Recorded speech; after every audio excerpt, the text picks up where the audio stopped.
You're listening to the Third Down Squad podcast, the best international news podcast for the National Football League. We're your hosts, Derek, Josh, and Toby. Let's get you ready for new set downs on Sunday. What's going on, everybody? Welcome back to the Third Down Squad podcast.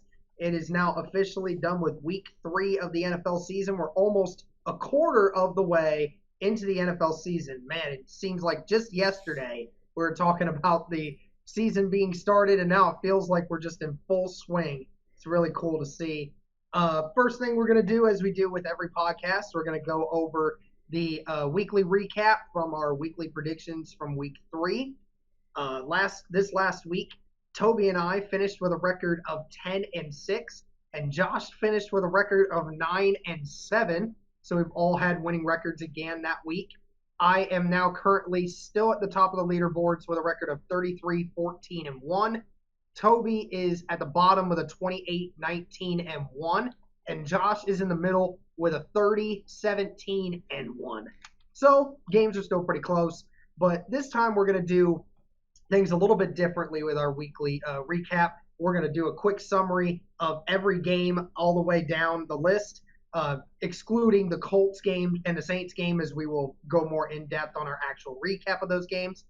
But anyway, first, we're going to hop into it. First game, the Thursday night game between the Tennessee Titans and the Jacksonville Jaguars, where the Jaguars pulled out the pretty much dominating win.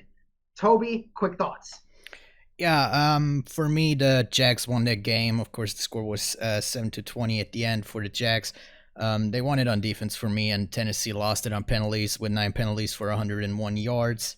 Mariota kind of had a little bit of a weak showing in that game, as is a little bit expected of Mariota. And yeah, like I said, Jacksonville won it on defense, not really much on offense, with a total of 292 yards. And I mean, when you're talking about that game, you of course got to talk about Leonard Fournette, who finished with 66 total yards on 15 carries, and he actually had a long rush in there over 69 yards. Nice. Funny. I knew somebody would say it. I figured it would be Josh. All right. But yeah, I mean, Leonard Fournette is not the running back that he was at the beginning of his career anymore. But yeah, that's my thoughts on that game. Josh, quick thoughts? Gardner Minshew, the man, the myth, the legend in Jacksonville. Who is Nick Foles? I don't know, but this Gardner Minshew guy looks pretty cool. Aside from all jokes aside, he is looking surprisingly like a good quarterback, you know? I'm still not up there, but he's getting up there to me that he's going to overtake Nick Foles for the starting job.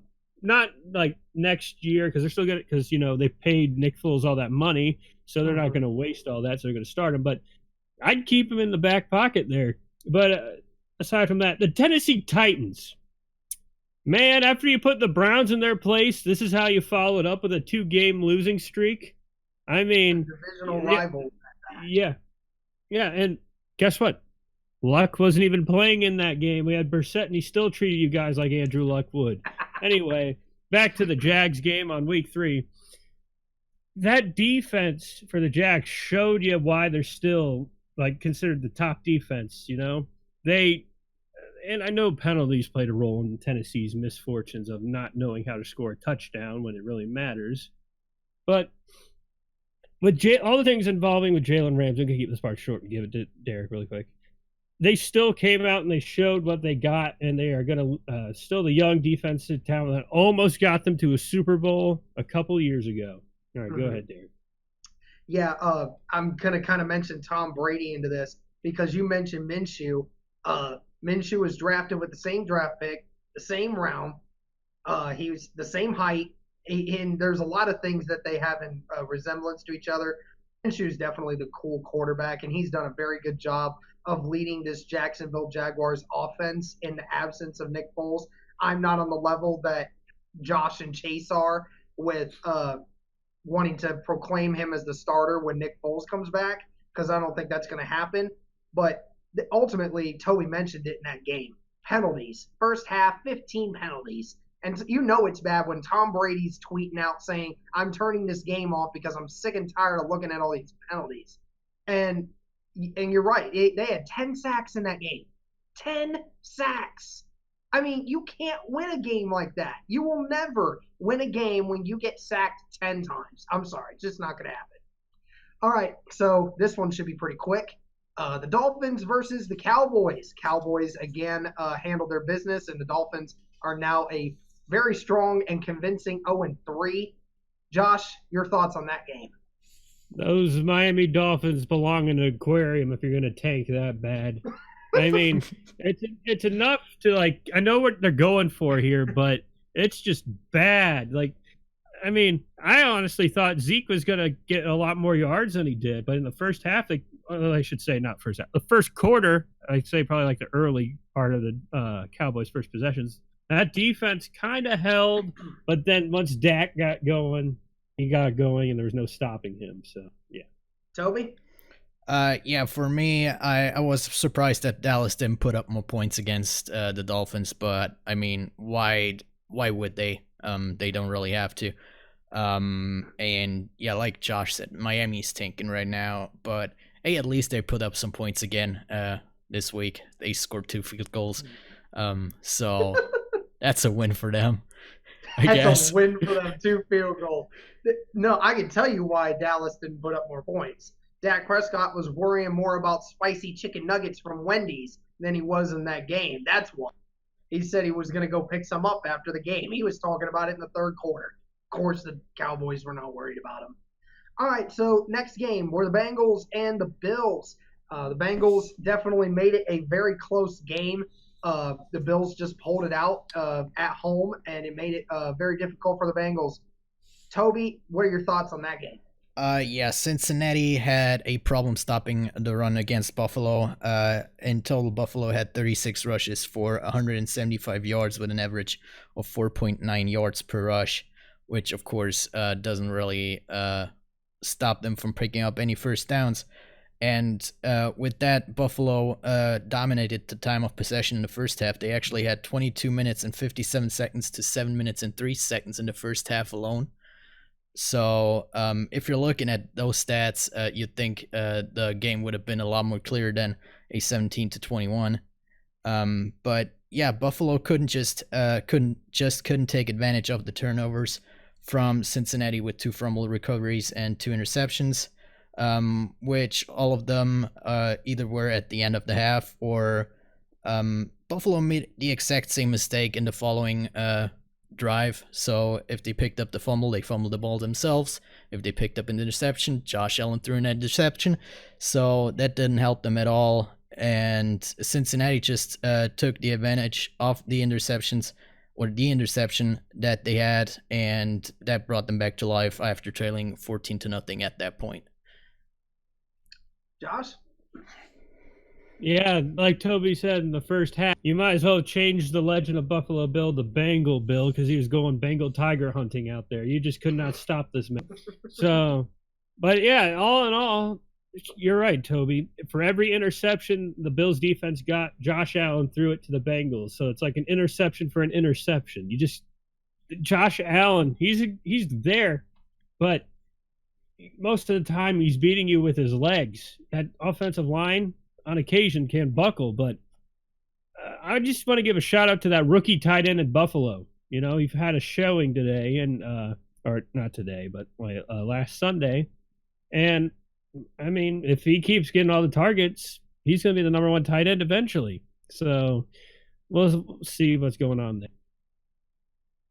Yeah, it was a game where both offenses just didn't really get a whole lot going in the end, so not a whole lot more to really worry about.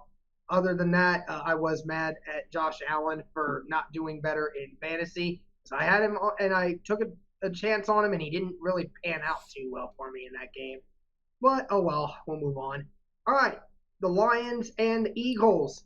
Our very own Josh was the only one to predict the Lions winning that game. Lucky son of a gun. He always does this once or twice a year. Just picks the one that just falls out of his ass. But anyway, Josh, what were your thoughts on that game? that up until last night's Thursday night game, I thought that the Eagles were overrated. And I mean, completely overrated from what they were eventually. But Kerryon Johnson, he's starting to finally get those carries. Stafford, he's there to help you. Start using him. You know, that you're not an air raid offense. You're also a ground and pound offense. So when he got his first rushing touchdown, I was incredibly surprised that they just didn't throw it over the top to Hawkinson. So the offensive line for the Eagles, all right, Eagles fans, you're not going to like this, but your offensive line is garbage. I'm pretty sure if Carson Wentz could, he'd say the same thing, but he's just that nice of a guy. So as a Colts fan, and I'm pretty sure Derek can get to this too, you need an offensive line, okay? You don't need a defense. I mean, you do need a defensive line, but if you love Carson Wentz, you will protect him and that arm you paid so much money for, because he is getting eaten alive in the backfield, and you just don't know what to do. So from a Colts fan who saw their quarterback retire at the beginning of the season, I don't want to see Wentz retire at the same time. So start preparing for the future and get yourself an offensive line. Toby? Yeah, and this one it's the complete contrary to the Buffalo Bills. And they took advantage of their turnovers, getting the 2 field goals after 2 lost fumbles from the Philadelphia Eagles, which of course helped them win with a 3-point lead in the end. And what helped them greatly was the first kickoff return touchdown of the season by Agnew in the first quarter. So those 7 points, the Lions took them, or they could use them pretty well in that game. But if you look at the stats, again, it was a close game, but in the end, Philly should have won that game if it wasn't for the 2 turnovers that they caused with the 2 fumbles. And in the end, they had 2 possessions to change the result of the game, but they couldn't do anything and turned the ball over twice on downs. So in the end, the Lions were the winner of that game, and they deserved it. Yeah. A side note, really quick. Yeah, go ahead. Did you see that guy that was catching kids out of that burning building in Philadelphia? Yeah. He said that it was something along the lines of like, I caught all these kids, unlike Agnew or something like that. So it really called out Aguilar. Or something. Yeah, it was hilarious. That was hilarious. I think it's funny because Aguilar actually quoted that tweet and said that I want to invite you guys to dinner. I was like, oh, that's hilarious. That's a man knowing how to take a joke.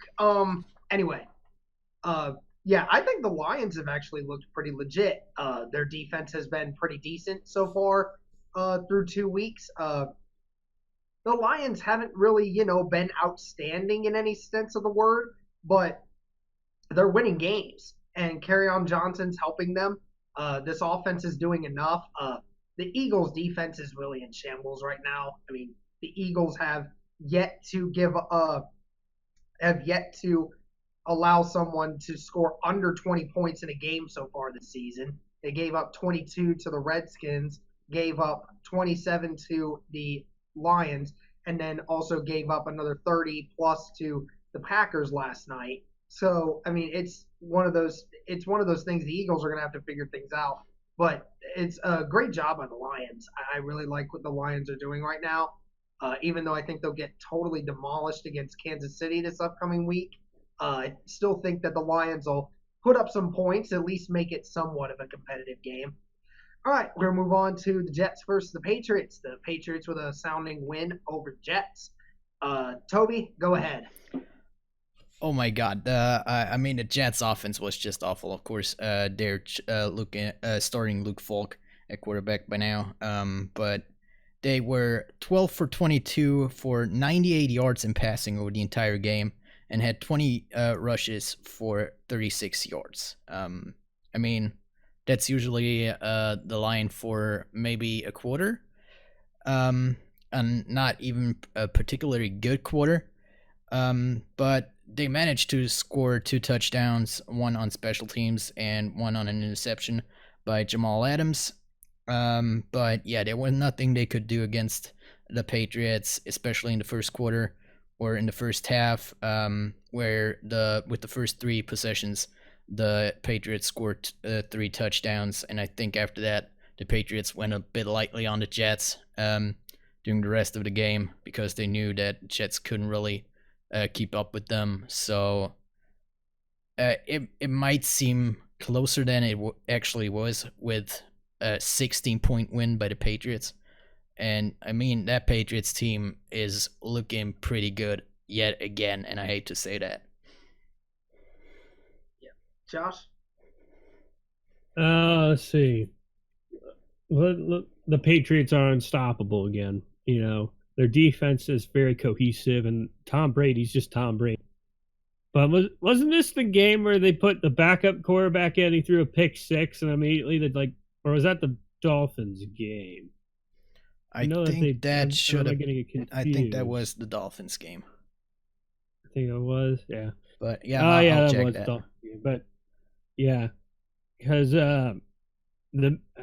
either way, it was still funny to see Bill Belichick pull that quarterback right out of that game immediately after that pick 6, putting that team back in the game.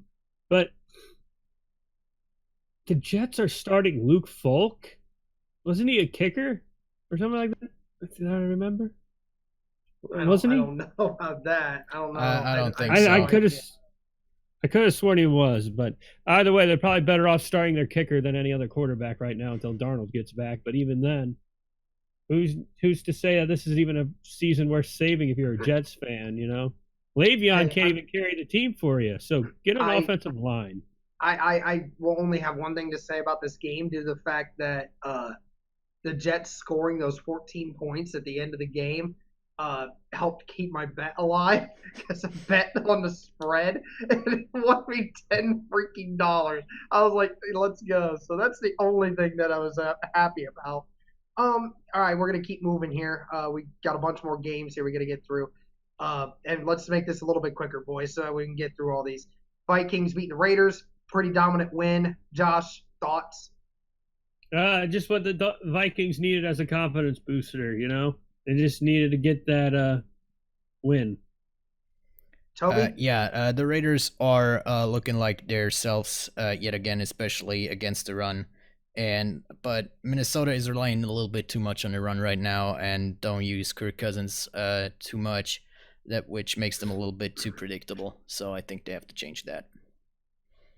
Yeah, I mean, you do have to get Kirk Cousins a little more involved, but right now you got to keep doing what you're doing with the run game. I mean, if it's working and you're the best run team in football by a wide margin, it makes sense that they're doing it. Great job by the Vikings. All right, so now we're going to move on to the Chiefs and the Ravens game. That was a very close one at the end. Chiefs ended up pulling it out, though. Tobi, your thoughts? Yeah, I mean, what Patrick Mahomes is doing right now yet again, it's just incredible.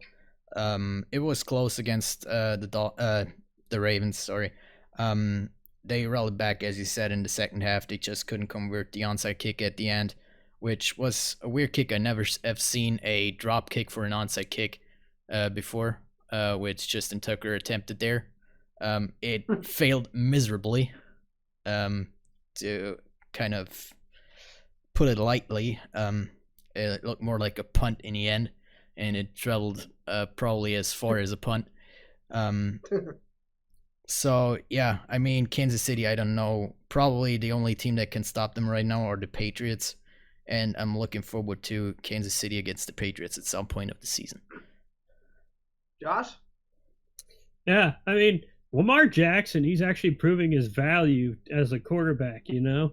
I mean, Patrick Mahomes is still doing Patrick Mahomes things, but Mahomes can't carry this team by himself. And you saw that pretty much the entire secondary of the Kansas City Chiefs, there was wide open gaps for Lamar Jackson to throw to Marquise Brown. And that's what kept them in the game. But other than that, like Tobi said, the Chiefs and the Patriots, those are the only two teams that could probably get all the way up to that game undefeated, and then we'll finally see who's going to be truly undefeated and who's not. Remember when I asked you guys a couple months back, was Patrick Mahomes going to be a repeat MVP this year? I think we're starting to see the answer. Yeah. It's more and more evident. I mean, he has reached God tier mode. I mean, this kid, he just now became the youngest player to ever reach the 99 club on Madden.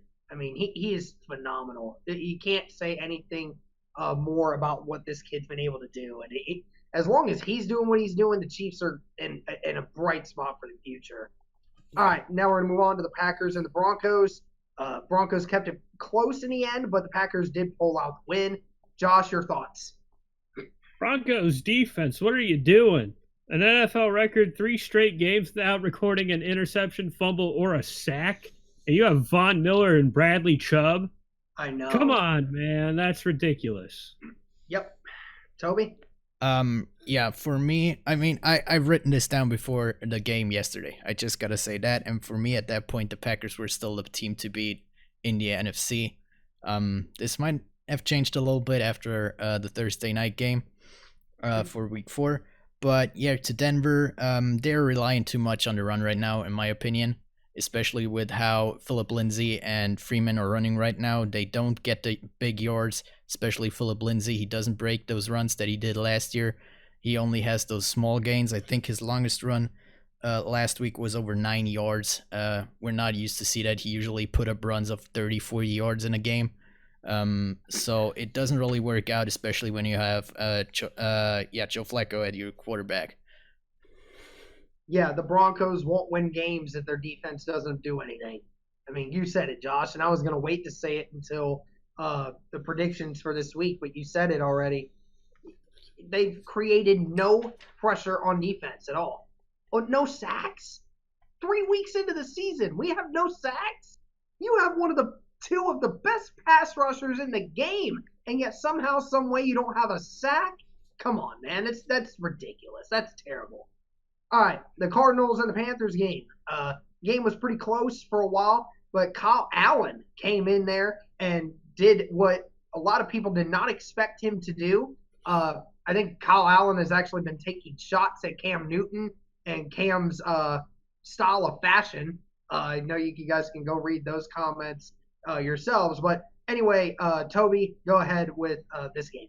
I never thought I'd say this about a Panthers quarterback, but I like the kid, especially after the Cam Newton remarks. But yeah, going out there, throwing for 4 touchdowns, 144.4 passer rating.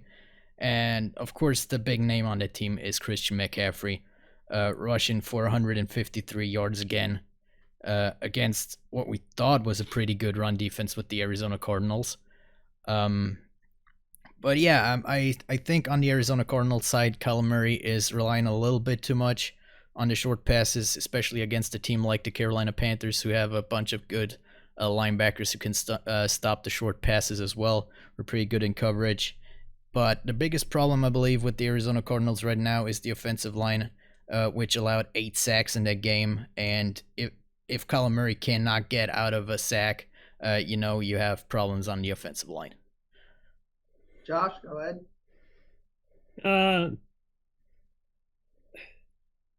Kyle Allen, I could honestly see him starting the rest of the season. Cam Newton, he's hurting, and I don't think he's telling anybody that he's hurting. And you can actually see it in his arm strength. Remember when he could chuck the ball down the field in his first 3 seasons as a quarterback in the NFL? But now, I think after all those hits in the pocket and being a mobile quarterback, they finally caught up. So I can see him, taking the season off and getting surgery and healing up and letting Kyle Allen just take it from here. Yeah. But the Cardinals, I know they're young and all that, but if it's any indication of the Cardinals' way, if you're Cliff Kingsbury, and if you don't win, I'm just going off of what I saw last year. You're going to be losing a job, and the Cardinals are going to be starting over from scratch again because they don't give anybody a chance anymore at Arizona. So, Cliff Kingsbury, you better start winning some games, or you're going to be in the unemployment line. I mean, Kyler Murray was the reason for a couple of those sacks last week, trying to avoid the pocket really quickly and getting swarmed up very quickly as he left. A couple of those were late in the game as well. When Murray was obviously trying to make plays and bring the team back. But, I mean, these two teams, it's the story of the quarterbacks. Kyler Murray's got to be better inside the pocket, and Kyle Allen, if he keeps playing the way he is, the Panthers might not take him out. I mean, he played very, very well, and it's no secret that Cam Newton's play has been declining ever since he won the MVP. So, I mean, that is something to keep an eye on. All right, so other game here, Giants and Buccaneers. The Giants had a giant comeback in that game to beat the Buccaneers, where the Buccaneers kicker missed a 34-yard field goal to lose the game. And Daniel Jones gets his first win as the Giants quarterback. Josh, your thoughts? First off, this one goes out to the Tampa Bay Buccaneers. Just going to tell you this right now. Adam Vinatieri would have made that 34-yard field goal in a Category 5 hurricane. And, I mean, come on. We already know it. Josh is on it today with the bet. Dude, I'm telling you, kickers are hard to come by. And when you need them most, just like the Avatar, they vanish. So, yeah. But back to the Daniel Jones. Is it possible that it was Eli Manning that was holding back this team the whole time? Find out on next episode of New York Giants. Yes, it was Eli Manning holding the team back. He's just not what he used to be, and I'm glad they finally made the change to Daniel Jones. And Dave Gettleman walking into that post-game conference with the giant "I told you so" face on. Man, I'm not gonna congratulate him on getting it right, but I am gonna just say that you got lucky, kid. But I'm gonna leave it at that with Daniel Jones. Hopefully, he has a long, prosperous season, and I think that they made the right choice in starting him now. Yeah, I'm gonna continue with the point of Daniel Jones, and New York, settle down a little bit. It was one game of Daniel Jones, and he played the fucking Tampa Bay Buccaneers. Do not judge a quarterback after his first game against the Buccaneers. And you can't judge him after next week as well because he's playing the Redskins. Wait for week 5 when they play against Minnesota, or even week 6 when they actually have a test against the New England Patriots. The one thing I was pretty impressed with was the vision of Daniel Jones, especially with the touchdown run that he had to win the game to put them up by a point. But yeah, like Josh said, you got lucky. The kicker missed a 34-yard field goal. Do not put Daniel Jones up as the savior of New York. He is probably not that. All right, Derek, I'm done. Yeah, I mean, especially after New York fans all booing him. So don't act like he's your savior. And anyway, here's something I'm surprised neither one of you brought up. The biggest punchline for that game, Saquon Barkley got hurt. And, I mean, which kind of in the end made it a little bit more impressive, knowing that Daniel Jones was able to come back without his running back, without a bunch of his receivers. His offensive line's crap. I mean, this Where have we seen this? Where have we seen this? I think it was Indianapolis in 2012. We know this. This was us 3 years ago. Okay. Anyway, again, they got lucky. Buccaneers should have won that game easily. But again, we've seen the revolution. The kickers suck in the NFL nowadays. I don't know what it is. We can't relate because, Vinatieri, had a perfect week. And Tobi's kicker's obviously very good. Anyway, now we're going to move on to last 4 games here real quick. Texans versus Chargers. The Texans hold out a nail-biter in the end to go on the road. Josh, your thoughts on this one real quick. The Chargers, they got lucky on that coin toss week 1, I'm telling you right now. Week 1, they should have lost, but they got lucky on that coin toss. They are not looking good right now. And I don't know if it's because of Melvin Gordon or just poor play calling or just Phillip Rivers just being Phillip Rivers and just not showing up when it matters. Tobi? Yeah, I'm not really putting it on the offense so much as the Chargers defense is also struggling a lot. They had one of the best defensive units in the league last year. And all of a sudden they play Houston, who allowed or were in the bottom 10 allowing sacks, I believe, coming into the game. Deshaun Watson was on his back a lot in the first 2 weeks. And all of a sudden against the Chargers, there's not much pressure on Deshaun Watson. He can stay in the pocket, pass for 351 yards on 25 completions and 3 touchdowns. But yeah, as you said, Josh, they also struggle a bit on offense as well, as they fail to convert 10 out of 15 third downs. A lot of times they were even third and short or third and medium, not even third and long. So yeah, the Chargers do not look like the team they were last year, without actually losing a lot of players other than maybe Melvin Gordon. Yeah, I mean, this Chargers defense has really struggled. I think they had, I don't remember if it was 1 or 2 sacks against Deshaun, but I mean, against that Texans offensive line, you got to do better, especially when you have the defensive front that they have. I mean, the Texans just carved them up on defense, both in the run game and in Deshaun escaping the pocket. So, I mean, good for the Texans.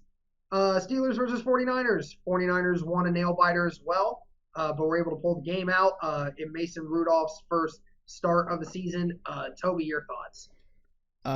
Yeah, I expected the game to be a lot more one-sided on the 49ers side, but it was a lot closer because the 49ers committed 5 turnovers with 3 lost fumbles and 2 interceptions, with the Steelers taking a bit of advantage off it, but they only scored 2 field goals off of it.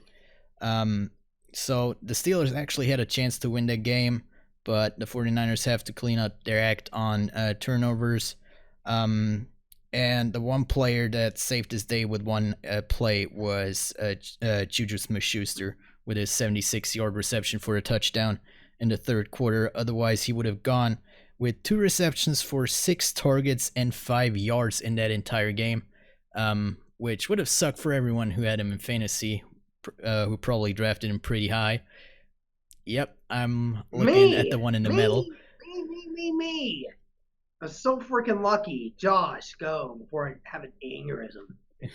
Yeah, but if you're a 49ers fan, you're still riding high. I'd start to get off that high horse a little bit. The Steelers really the Steelers of old, and I think Big Ben's the reason why. But their defense, it's not the steel curtain of old, you know. So, I mean, Jimmy G is still looking popular. He's just got to control those turnovers, and it's getting really bad for him. So, yeah, that's as quick as I'll get it because the actions speak for themselves. I mean, yeah, the Steelers can't run the ball. They can't consistently throw it. Their defense hasn't looked anything like what we expected it. I mean, the Steelers are a shell of themselves completely. And you might be surprised at the outcome that I have going into this next week's game, but we'll deal with that in a minute. But yeah, the Steelers have been looking terrible. They were able to get pressure on Jimmy G a lot in that game last week, but still, though, the 49ers spent so much more time on the Steelers side of the field, which eventually allowed them to score a lot more. All right, so last 2 games, the Sunday night game between the Rams and the Browns, close game, but the Rams ended up pulling it out. This game kind of left a lot of people saying Baker Mayfield was overrated so far. Josh, what did you think of this game?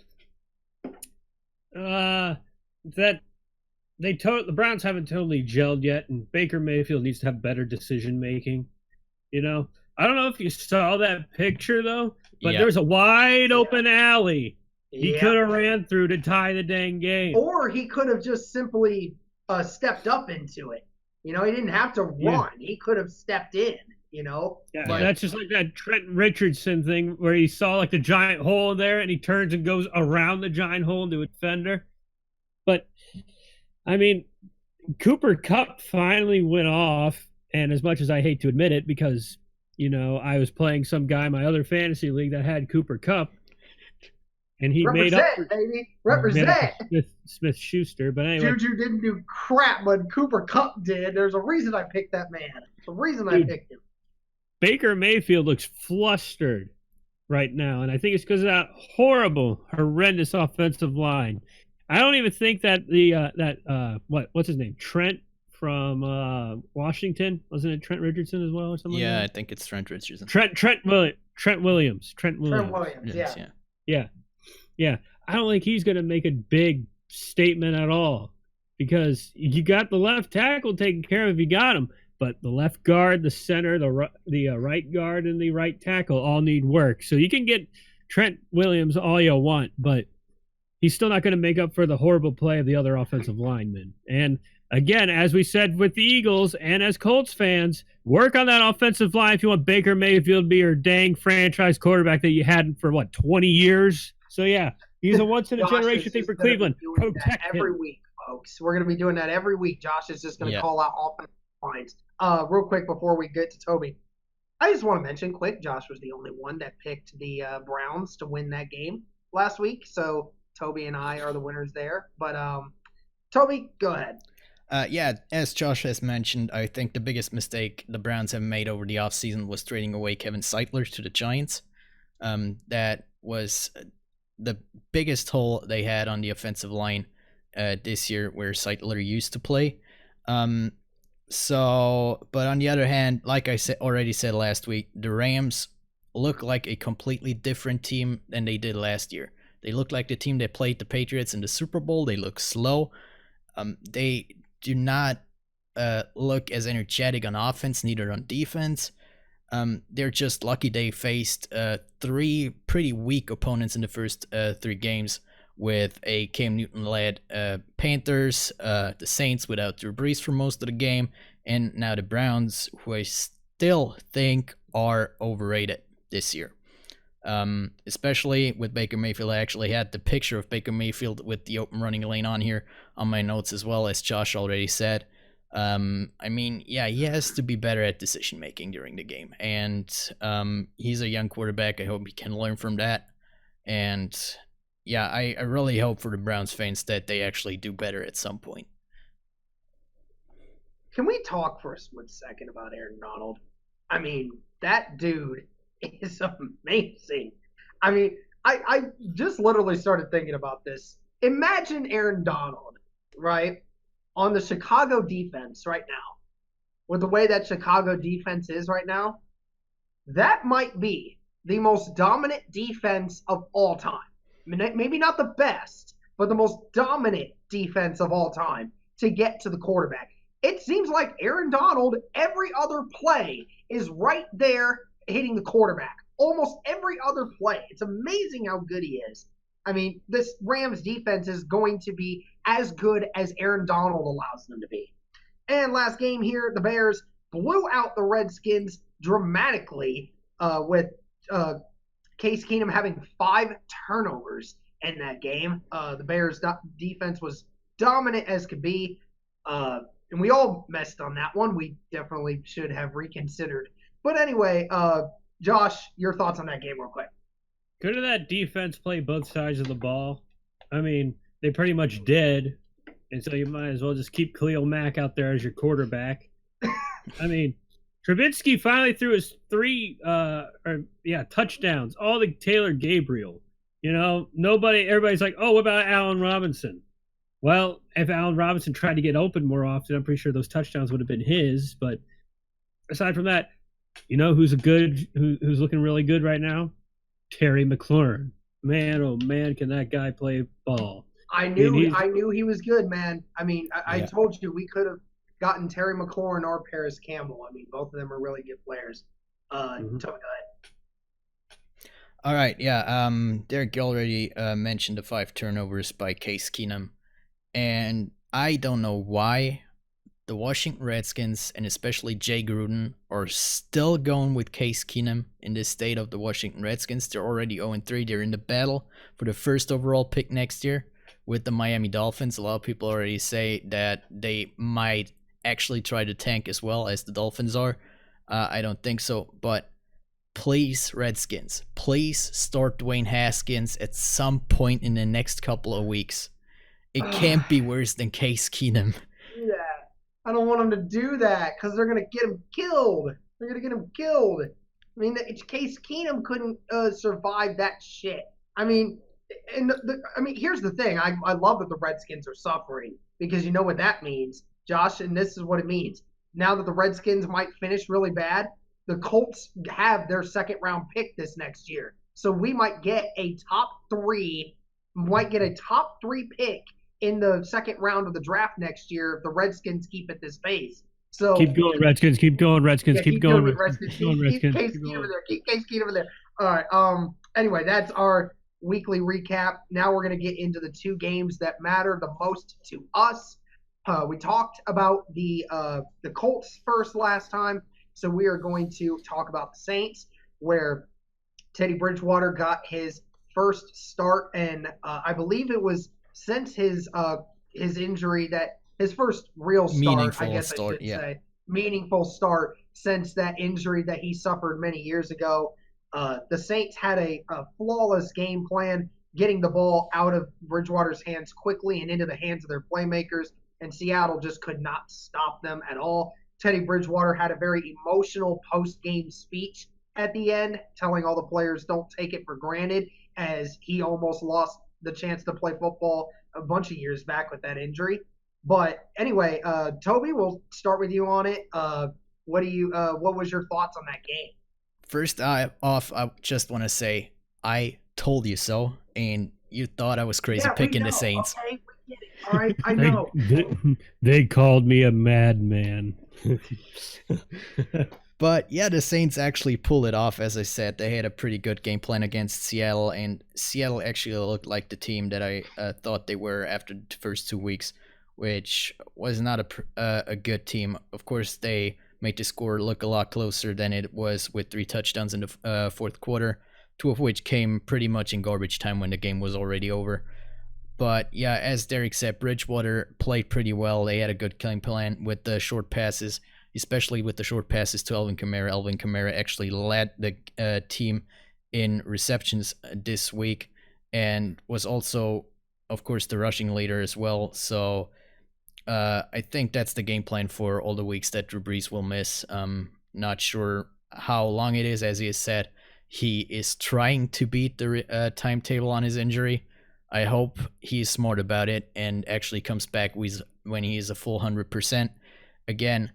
But if they continue to play like that, especially with how they played on special teams, of course, the punt return touchdown by Harris for 53 yards, and then the fumble recovery touchdown by Von Bell for 33 yards, which was actually not whistled an incomplete pass this time. Thank you, refs. But yeah, like I said, Alvin Kamara is the man of the match. Or the game this week. I thought they'd use Taysom Hill a little bit more, but I think that Sean Payton is smart about it, not getting Taysom Hill hurt, as he is the actual backup quarterback right now. The only thing that worries me a little bit, other than the fumble recovery touchdown by the defense, they struggled to cover the deep pass. There were a lot of deep passes to Tyler Lockett, but a lot of them came in garbage time when they played prevent defense to kind of keep them in the middle of the field, not letting them go out of bounds. The most worrying things, though, was that they did not put a spy on Russell Wilson for a lot of the game, and he took advantage of that, rushing 7 times for 51 yards and 2 touchdowns in that game. It worried me a lot because he could have done so much more with his feet. Of course, they're not going to face a lot of quarterbacks in the next couple of games that rush as good as Russell Wilson, but that's just that detail in the game planning on defense that I missed there. But yeah, in the end, it showed that the Saints are okay even if they don't have Drew Brees, and that comforts me a lot for the next at least 5 games. Yeah, it does feel good to know that your backup quarterback can do enough to win the games, because that's ultimately what their job is. Now we're going to go into the Colts game. Another good success for us, 27-24 win over the Atlanta Falcons on our first home game of the year. Jacoby Brissett looked outstanding in that game, with everybody else kind of, not really performing up to the standard that we wanted in the second half. But Josh, we'll start with you on this. What were your thoughts on that Colts game?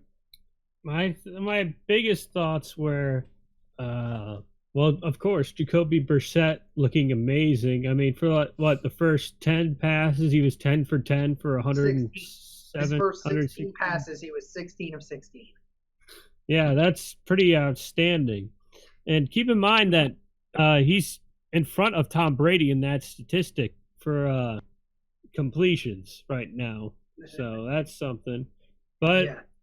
like I said, though, on defense, although Darius Leonard was gone, they still held on. But I wish that instead of holding on, they actually, like, gripped and actually, like, kept the Falcons in check, because there's a few moments in that game where, I mean, heck, the final score show you itself. They almost came back and beat us. Like, we let it slip in the second half.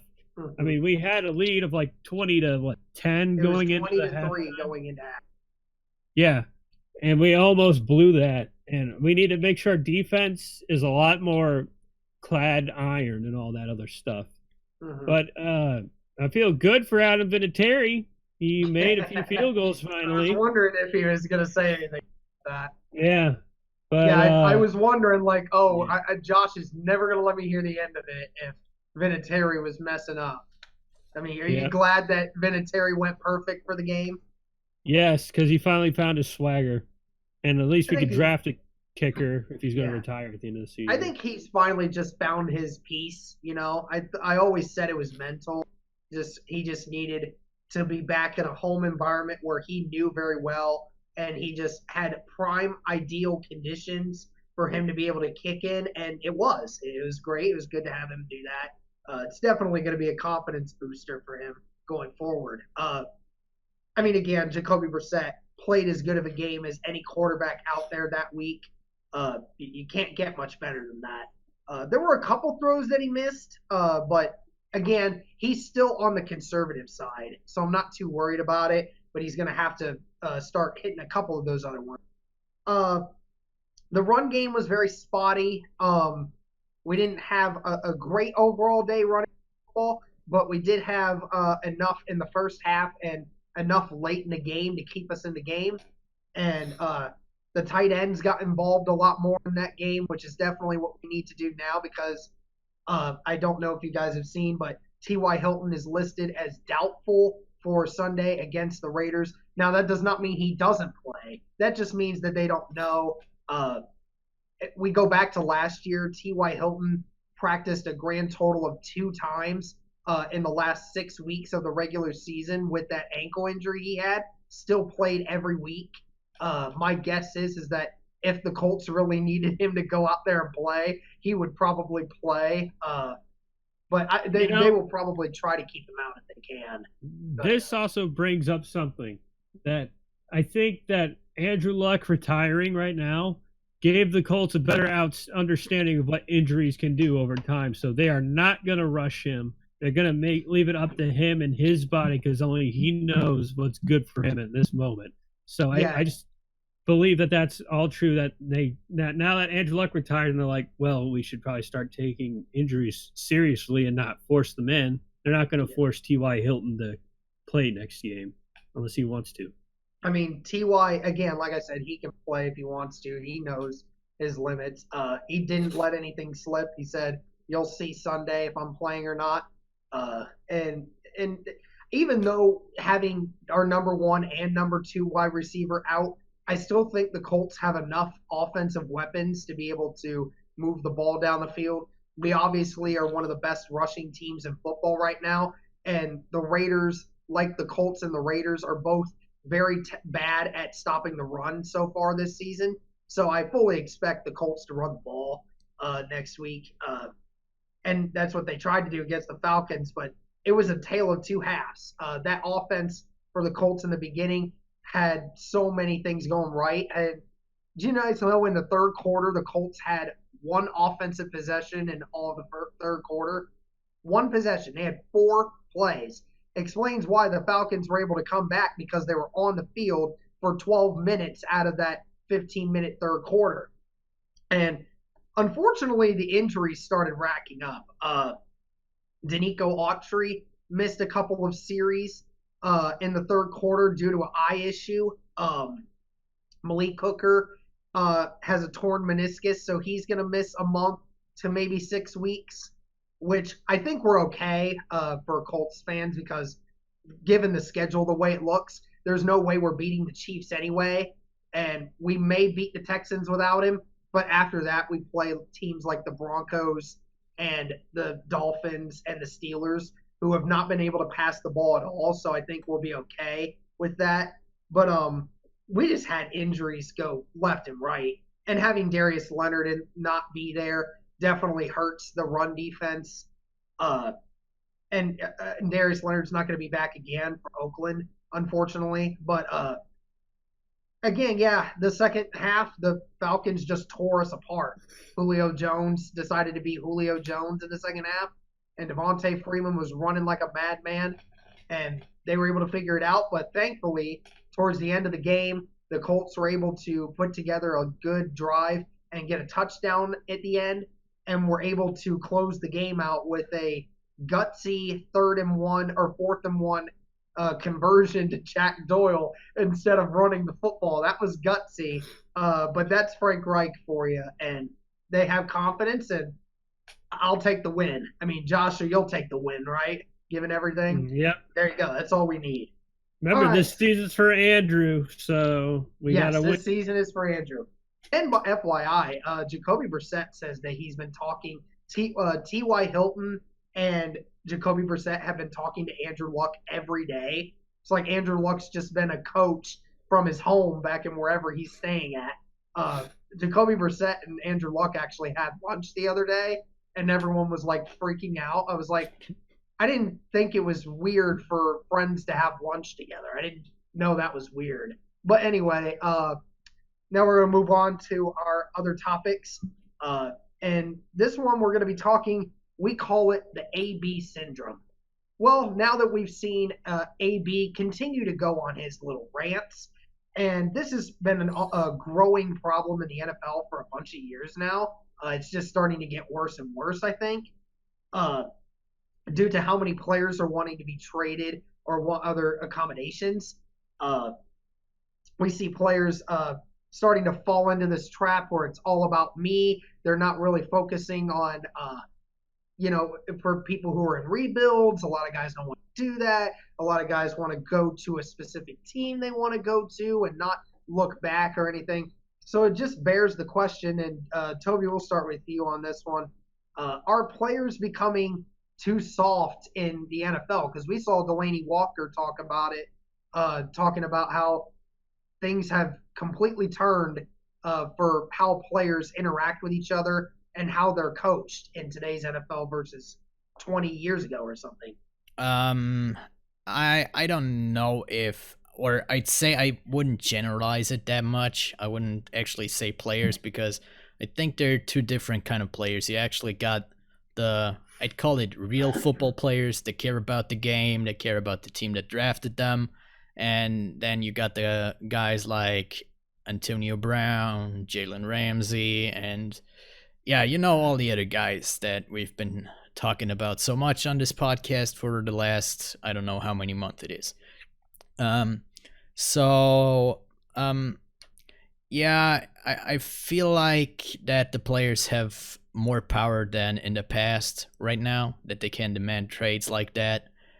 But like I said, it depends so much on personality of a player, but there's too much wiggle room that the NFL allows the players. And I mean, it's okay to allow players a little bit of freedom, but right now we've talked about this, I believe it was last week when we talked about if the NFL turns into the NBA, with how players can demand trades and all that stuff.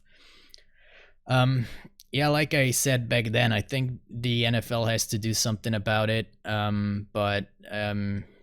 Yeah, it's I think also that it is the money that is involved in the NFL right now. If you're coming into the league, you're maybe 21, 22 years old for the best players out there when they're drafted, and all of a sudden they get millions on their bank account, and a lot of those players come from nothing, so they don't really know how to deal with fame or money and all that stuff. And a lot of people get it into their heads that they're the greatest guy in the world because they have $10 million on their bank account, drive a Lamborghini or Ferrari, have a big mansion, and stuff, and all that they care about is them and their bank account. They don't actually care about the game at that point anymore. So I feel like we have to get back to that. And a problem I see with that is also the fan culture in the NFL. We celebrate guys that are over the top, the extravagant guys like a Cam Newton coming out with, I don't know how you want to call it, with his fashion style. For me, it should be about football more. We shouldn't be caught up with the off-field stuff that much in football anymore. Josh, got any words for that? Yeah. Keep in mind that the NBA is ran completely different from the NFL. That's what allows players to say what they want and go where they want, because they make the team, while the team makes the player in the NFL. So it doesn't work like that, because you got two opposing forces, one that's built around players and the player relations, and one that's built around the team and the team's relations. So to say that you want to be like AB, and I don't recommend that right now, just to go to say, oh, I don't want to be at the Raiders, I want to be with the Patriots. Well, all right then, see you later. $30 million goes right down the toilet, and you sign there just because you want a ring. And now Jalen Ramsey, we don't know what's going on with him, but that's the kind of stuff. Unlike the NBA, there's always going to be other people that are ready to replace you at a moment's notice, because they want to play in the NFL. And if you don't realize that, you're just going to lose out on your career, because you're too busy wanting to make money instead of living in the moment for the playing in the NFL. And I get that people come from different backgrounds, like you said, Toby. Some people come from those with not a lot of money, and they get a lot of money now, and they don't know what to do with it. But you just got to remember that it's all about the team. And I mean, if you're LeBron James, you can leave the Lakers right now and go to a different team and make that team an instant finals candidate. While if you're somebody like Jalen Ramsey and you go from the Jaguars to, I don't know, like the Browns or something like that, and they're not even really going to be considered for a Super Bowl run. So you don't have that kind of power in the NFL that you do in the NBA. Yeah, so I'll just leave it at that. Yeah, Nate from Good Morning Football on NFL had a really good take on this, and I agree with it a lot here. It is true that where players nowadays are a lot less are becoming a lot less coachable. I wouldn't necessarily say all of them are like that, but it's just becoming a general trend where old style coaching. We remember how, I'm sure everybody's seen the clip of Tom Izzo yelling at his player on a game when they were actually winning. They were doing really well at that moment, but he got mad at his point guard for messing up on multiple different plays and got in his face. He was agitated. He was screaming and everything. We have so many people now that are afraid of their kid getting coached that way. And it's starting to turn into the softness where the players don't want to be coached or they can't take criticism. It's becoming a real thing in the NFL. And I think locker room culture is a big thing. And us as Colts fans, we've been talking about it a lot the last few years since Frank Reich has come into the building, that players and coaches are not above any other individual, from the bottom man of the roster to the coaches and the operations staff should be able to call each other out and make things work and be able to take the criticism and understand that it's all business. It's not personal. It's all business. And it's becoming an issue. And I think nowadays, personal branding has become a big thing with this. And nowadays, you see all these different athletes, getting endorsement deals, and it's all about their brand, right? They gotta go out and make big plays. They gotta go out and do what they do because that's their brand, that's their image, that's what people recognize them as. Well, when your coaches start going against you or when your players start going against you, it starts hurting your brand and it's becoming this and that. It's kind of like how the NBA does it. It's just become a thing now where so many players. Delaney Walker mentions it because Delaney Walker's been in the league for a long time. He's seen many different locker rooms. He's seen how things work, and I take him at his word. I think that we are getting to that point. We do also have to learn to adapt a little bit with these players. We do have to understand that coaching isn't always going to remain the same, and how we deal with players isn't always the same, and we have to find ways to adjust to that. It's just a two-way street when it comes to. All right, so now we're going to move on to our next topic, and that is the return of Melvin Gordon. That's right. Melvin Gordon is canceling his holdout and is returning to the team this week.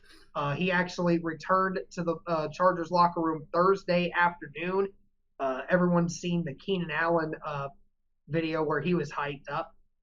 It's still unclear whether or not Melvin Gordon will play Sunday against the Dolphins. Most people are suggesting that he won't play this week due to having not practiced with the team this whole season so far. But even if he doesn't play this week, even if he does, Josh, how does Melvin Gordon returning to the Chargers impact this Chargers team? It's definitely impacting Josh Jackson and Austin Eckler, that's for sure, especially for all those that have him on fantasy. But I doubt that. Hi, Toby. But I doubt that Melvin Gordon coming back is going to make a huge deal for the Chargers. And I think that this is a necessary wake-up call for Melvin Gordon because nobody wanted him. He thought he could get away. This follows that whole thing in NBA and NFL. He thought that he had trade value. He wanted a trade. He left, saw that nobody wanted him for what he thought he was worth, and now he's coming back to the Chargers. You should have just stayed there, kept your mouth shut, and signed that extra $15 million or whatnot, because that's a lot more money than what anybody else will see in their entire lives. So hopefully he helps the Chargers get better. So we'll go from there. Tobi, what is Melvin Gordon's impact? I don't think it's gonna impact them too much, to be honest. But as you mentioned, that he probably will not play on Sunday. It seems more and more likely that he will play on Sunday, as they ruled out Josh Jackson because of a foot injury for Sunday. So they might put them in as their backup to Austin Eckler. Of course, I believe on Sunday, Austin Eckler will still be their number one running back in Los Angeles for the Chargers. But yeah, I don't think with the performance that Austin Eckler brought to the team over the first 3 weeks now, I mean, if you're just looking at fantasy football, he's the number 3 running back over the first 2 weeks right now. So I don't think the Chargers lost much on running back without Melvin Gordon for the first 2 weeks, and I think it played a role for Melvin Gordon to come back earlier because with how Austin Eckler played and the numbers he put up, I believe it just put his value down a lot more because it showed that pretty much anybody, or that Melvin Gordon is not that great or the only running back that can play great behind the offensive line that the Chargers have. So, but in the way they're playing, I don't know. I don't think Melvin Gordon is that much of an upgrade to Austin Eckler how he played. So, and with the passing game, I think they're still gonna rely a lot on Austin Eckler over the rest of the season, even with Melvin Gordon on the field. Absolutely, Melvin Gordon's definitely a guy that they. What's up, Josh? I just got something on Reddit right here. I mean, you can do your thing. It's not important. It's just something on here. Gotcha. Yeah, Melvin Gordon's going to be the guy that they use in the red zone, guy they'll use on third downs. He's their main guy when it comes to that. Yeah, I definitely think Austin Eckler's still going to be used a lot. Last season, we saw how that worked out, and it's going to be the same thing. Austin Eckler's been effective in the pass game and in the run game so far this year. They'll definitely improve. Is that going to fix all their problems? No, but it definitely makes them more efficient on offense for sure. All right, last topic that we get into before we go into Toby's odds, and Josh has something here for us. Just really quick. So this is going to happen next week for the schedule. 10 games kick off at 1 p.m., 2 at 4 p.m. I don't know what's going on or who's making the schedule, but let's make it more 4 p.m. games because I don't like watching my fantasy football team. No, don't do it. Don't do it. It's too late for Europeans to watch the game.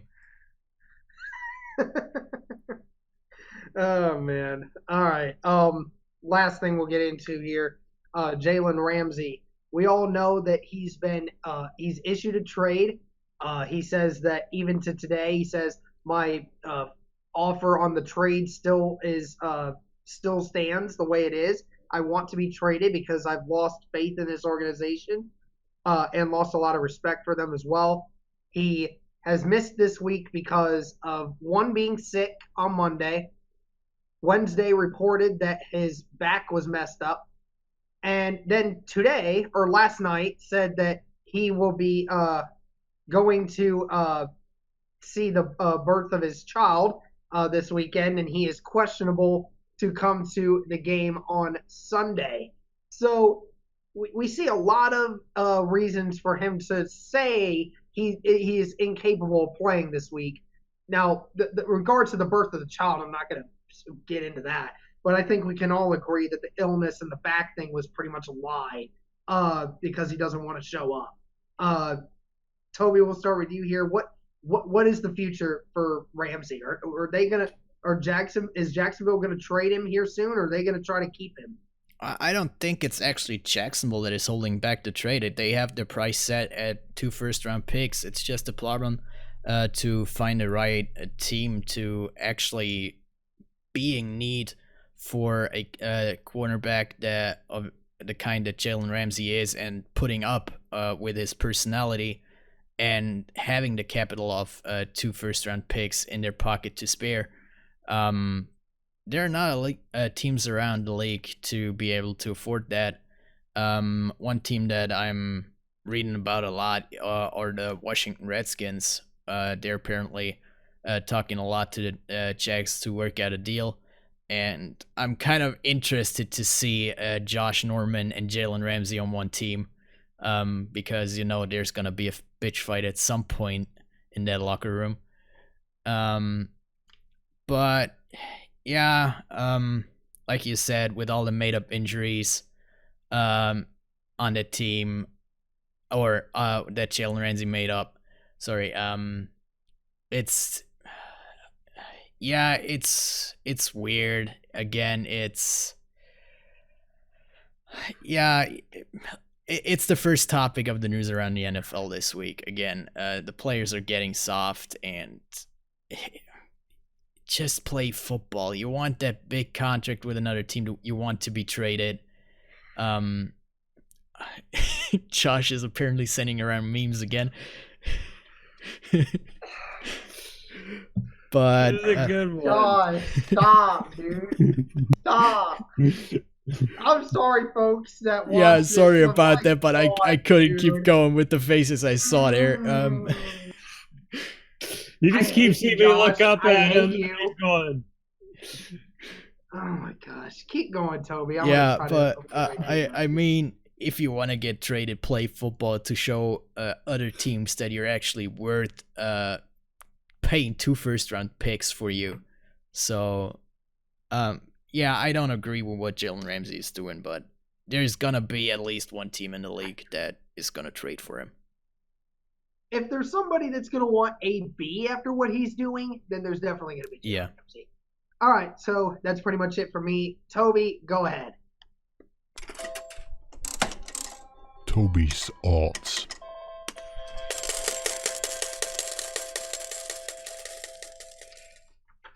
All right, this week, 5 games once again. The first game that I'm going to pick are the Cleveland Browns against the Baltimore Ravens. The Baltimore Ravens have a spread of -7 at the odds of -105. The Ravens, of course, played well against Kansas City last week, especially with the run game with Mark Ingram. He's putting up a lot of points. I don't see him struggling against the Cleveland defense. And one player I have to look out for in this week. Sorry about that. I slapped my mic there. I hope it wasn't too bad on the audio. But yeah, Marquise Brown, I see a big game for him, especially when you saw Cooper Kupp playing against Cleveland last week. I believe it's going to be more of the same for Marquise Brown this week. So Baltimore -7 at the odds of -105. The second game is between the Kansas City Chiefs and the Detroit Lions. I'm picking the Kansas City Chiefs with a spread of -6.5. Same odds as before with -105. I don't think right now anybody has a chance against Kansas City. Detroit had some lucky turns in the last couple of games to win those. Of course, they're looking strong. But with Kansas City and Patrick Mahomes right now, I'm expecting a 10-point plus win for Kansas City. The third game is between the Oakland Raiders and the Indianapolis Colts. You guys have talked about it. There are a couple of injuries on the Colts team. Indianapolis has a spread of -6.5 at the odds of 110. But like I said earlier in my week 3 recap, Oakland is slowly returning to their old selves from last year. They have a weak defense against the run, so I'm expecting a big game of Marlon Mack in there, and the Colts are winning by more than a touchdown. The fourth game is between the Seattle Seahawks and the Arizona Cardinals. I still don't think the Seahawks are that good, so I pick the Arizona Cardinals with a spread of +5.5. Sorry, not 1.5. The odds are -110. With the style that the Cardinals are playing right now with the short passes to David Johnson by Kyler Murray, it is similar to the style that the Saints played last week in Seattle. So I think it will be a closer game than 5.5 points, and Arizona will cover the spread. The last game, Game 5, is between the Jacksonville Jaguars and the Denver Broncos. Jacksonville has a spread of +3. The odds are +105, so pretty good odds there. As we said before, the Broncos defense, especially against the quarterback, is not that good. They haven't recorded a sack yet, so not too much pressure on Gardner Minshew. And I believe that the Denver running backs will struggle once again this week against the defensive front of Jacksonville. And also without Jalen Ramsey, they shouldn't have a problem in the backfield against Joe Flacco. So my 5 picks, are the Baltimore Ravens -7, Kansas City -6.5, Indianapolis -6.5, Arizona +5.5, and Jacksonville +3. And those are my odds, and we are moving on to our predictions for next week. And of course, since we're a bit late on this episode on Friday, we already saw the Thursday night game. We don't have to predict that anymore, so we're starting right off with the Sunday games with the Tennessee Titans at the Atlanta Falcons. And Derek, you start us off this week. Well, I saw what the Falcons did against the Colts, and I think that they'll do the same. The Falcons are very good at home, and even though the Titans have a very good defense, I think that just again we saw what happened to Marcus Mariota when he gets pressured, and Jacksonville just destroyed him. And I know Atlanta's not very well known for their pass rush, but they did get some decent pressure on the Colts in the second half, and I think the Falcons are just that kind of team that wins at home in these kinds of games. I think the Titans are going to come up short. Give me the Falcons in this one. All right, Josh. Yeah, give me the Falcons in this one too. They're not like the Saints at home, but I just like the matchup. The Titans really, I don't think they can stop Calvin Ridley and Julio Jones. And I'll take the fact. Yeah, I'm also going with Atlanta on this one. The Titans season so far has been kind of a roller coaster, but after what we saw last week against Jacksonville, I just have to pick Atlanta at home. The second game this week is between the Washington Redskins and the New York Giants. And Josh, it's your turn. Now they're starting Daniel Jones. I'm going to go with the Giants. Even without Saquon Barkley, And I know it's just for, like Derek said, for the briefest of moments, but Daniel Jones can actually lead that team without Saquon Barkley, so I'll take the Giants. All right, Derek. I take the Giants last time in this crap. I'm not doing it again. I'm going with the Redskins here. I know that the Redskins got destroyed, but it was against the best defense in the league and against Chicago. And they're looking to make a name for themselves still in this division and show that they're not the pushover that the Giants are right now. Like you said, Josh, they have no Saquon. They have Evan Ingram. It's the only wide receiving threat they have that's actually legit. And I don't really trust Daniel Jones just yet. I think whatever quarterback the Redskins go with, they're not going to be as bad this time. They know they have Terry McLaurin being able to catch the football. They know they have that constant threat. They can run the ball. I think the Redskins defense can slow them down enough. I think the Redskins win this one in a nail biter. All right. I also predict a nail biter in this one, but I see it swinging the other way. I'm going with the Giants here. I think it will be something along the lines of the Tampa Bay game. Something weird at the end, the Giants winning by 1 or 2 points, and I don't know, the Redskins fumble the ball, Case Keenum throws an interception in the last second or something like that, but I'm going with the Giants. I'm leaving. If it happens, I'm shooting myself. All right, the next one I think, or I'm pretty sure it will be a quick one between the Chargers and the Miami Dolphins. Chargers. Derek, make it quick. Chargers. Don't even need to think about it twice. All right, Josh. Chargers. All right, we're all three going with the Chargers for obvious reasons. The next game is between the Oakland Raiders and the Indianapolis Colts. I've already given my predictions. I'm going with the Colts here. And yeah, let's start with Josh. Yeah, I'll take the Colts as well. I know that they're going to be missing some key elements in the wide receiver game, but Jacoby Brissett's playing at a whole different level. I'll take the Colts. I just think this game comes down to coaching, and I think Frank Reich has definitely set himself on that level of expert coaches in this league. I think the Colts will just be able to pull this out just because they'll be the more prepared team. So, yeah, I'll take the Colts as well.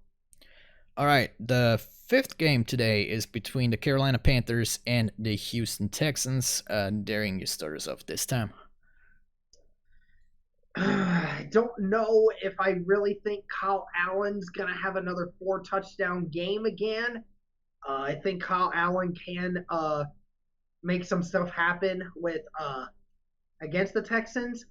But ironically, DJ Moore had one catch this last game. One catch.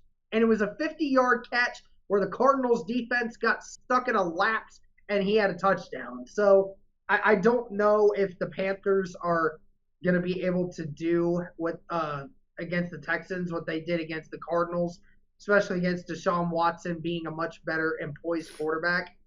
I think the Texans win this one in a pretty close matchup. I'm going with the Texans here. All right, Josh. Yeah, I'm going with the Texans as well. I just would trust Deshaun Watson more than Kyle Allen right now. I know that we just sang praise for him a couple minutes ago or whatnot, but I just would trust Deshaun Watson in this situation. I'm actually going with the Panthers on this one because I think they can actually bring some pressure on Deshaun Watson and he will be uncomfortable in the pocket. And I still think even with the Texans being pretty good at the run defense, Christian McCaffrey can find a way through there. So I believe it will be close, but I think the Panthers can still pull it off. The next game is between the Kansas City Chiefs and the Detroit Lions. I already gave my prediction here yet again with the Kansas City Chiefs winning for me here. And Josh, who you got winning in this one?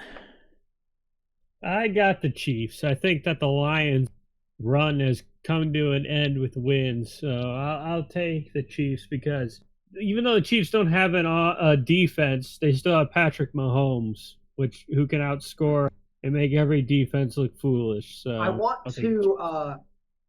to bring back a memory here for you guys. Do you know the last time Patrick Mahomes played an infield, a closed Stadium football game. It was when he was still in college playing against, I believe it was Baylor. I don't know if that's true or not. But in that game, had 586 yards and 6 touchdowns.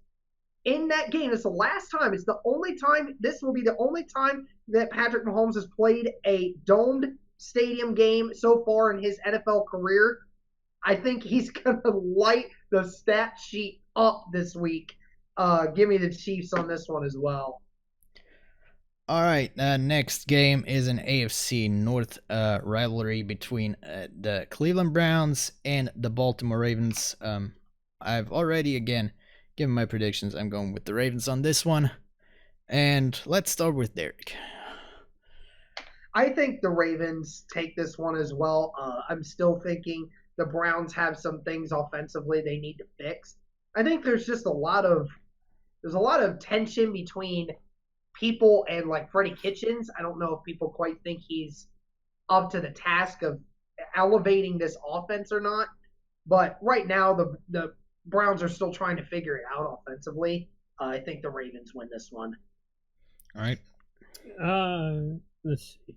I think, although that this is a pretty depleted Ravens defense, they're not that secondary anymore. They don't have the pass rush. So I'm gonna take my one team that everybody has their own team they're going up against. So I'm gonna take the Browns in this one against the Ravens. No, it's confirmed, Toby. It's the Lions pick from last week. Yeah.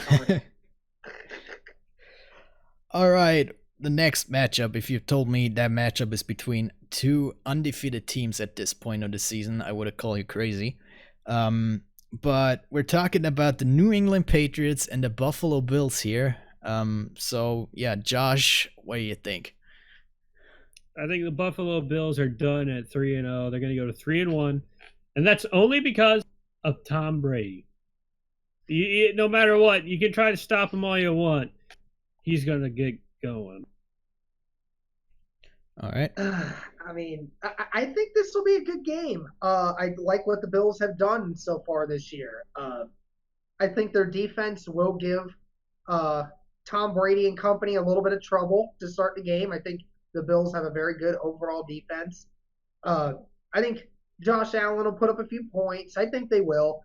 But I don't know about the Patriots defense yet. Has it really been good? Has it really been because they faced nobodies on offense?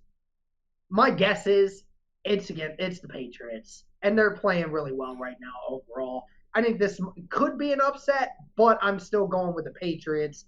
This is the clear favorite for me right now. Yeah, like you said, Derek, it's gonna be the toughest game that the Patriots have played so far this season by a long shot.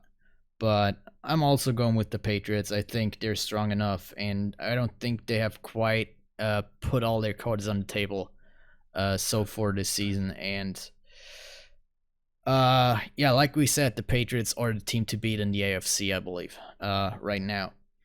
Next game is between the Tampa Bay Buccaneers and the LA Rams. Who's going to start? Let's go with Derek. Other than the Chargers and Dolphins, I think this is probably the second easiest pick that I can make this week in regards to just a win. I'm surprised that the point scale for this is only 10 points right now by Vegas odds. I got the Rams all the way. I know Tampa Bay's offense has looked really good, but I mean, they're not going to slow down the Rams. All right, Josh. Yeah, I'll take the Rams as well.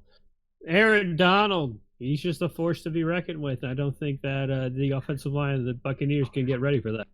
There's a reason he's number one in the NFL. Yeah. There's a reason for that. Yeah, I'm also picking the Rams here. I actually think that the 10-point spread is pretty much on point right now, I believe. Like I said, I don't think the Rams are that good of a team. Yet again, fourth consecutive week that they are not facing a good team. So we're not actually gonna see it. But yeah, I'm picking the Rams, but not by that much. The next game is between the Seattle Seahawks and the Arizona Cardinals. Josh, why don't you start us off? All right, this one's actually going to be Peyton Manatee's pick of the week. So it's going to be the Seahawks. He says it's going to be the Seahawks because nobody can stop Russell Wilson, especially this defense for the Cardinals. So expect Russell Wilson and Rashawn Penny and everybody to have a pretty big game. All right, Derek. Yeah, I'm going with the Seahawks here as well. Just how the Cardinals played on offense last week doesn't really give me a lot of hope that they'll be able to stop pressure to get to Kyler Murray again. I think this will be a pretty decent shootout game, but I just think the Seahawks are just too good of a team right now for the Cardinals to take care of. All right, I actually said in my odds that I'm picking the spread of 5.5 points plus for the Cardinals in this game, but I actually think they could actually win it outright as well, just because, like I said, they play a pretty similar style to what the Saints played last week against the Seahawks. So I think that is a weak point of the Seahawks right now, and the Cardinals, especially with David Johnson, can exploit that. So I'm going with the Cardinals on this one. All right, there's the upset one. All right. The next one is an NFC North matchup between the Minnesota Vikings and the Chicago Bears. Derek, let's have a go. This one was very difficult for me. Both of these teams have something that they're number one at. You're talking about the number one rush attack in the NFL versus the number one overall defense.